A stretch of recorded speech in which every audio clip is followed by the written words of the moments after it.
मनात काय विचार केला सागर महाराज, हिलेच बायको करायचं.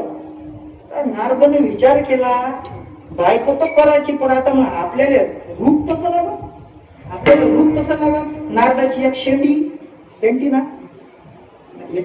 शेंडी, शेंडी करंड्या नाही चार्जिंग साठी नाही का, चार्जिंग साठी ते शेंडी. त्याला एक असं रुद्राक्षाची माळ, त्याला फुलाची माळ, गळ्यात एक रुद्राक्षाची माळ. आता तुम्ही सांगा साधूले पोटी देईन कोण? साधू सुद्याला नाही भेटला, 15 एकराला पुरे नाही भेटला. आपलं झालं भाग्यवान आहोत, आपलं झालं भाग्यवान. इथून पुढच्याचा विचार करा. पाहायला गेले की म्हणते असं कुणीच म्हणत नाही. पाहायला गेल्यावर की बा महाराज पोरग चांगलं असलं तर एखादं पाहायला, पण नाही पोरगीच पहा म्हणते. आणि एक दिवस असं मीच गेलो एका घराच्या घरी. आता माया का वय आहे का पोरं जायचं, लोकांना बायकडे घेऊन येणार लोकांचे. पण महाराज म्हणलं काय म्हणतात सांगा म्हणे, एखादी पोरगी पाहिजे म्हणे आपण इथं गरीबाची एखादी पोरगी भाषा, गरीबाची एखादी काही नाही दिलं तर सारा आपणच करू म्हणे.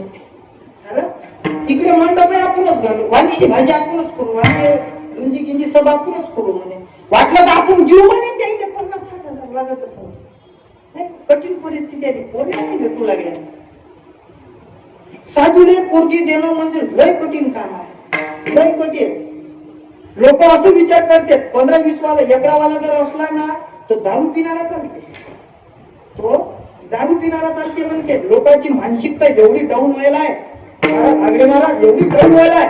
पिणारा चालते म्हणते, लेझिम खेत येणारा चालते, पण म्हणते हे घरी तरी येते,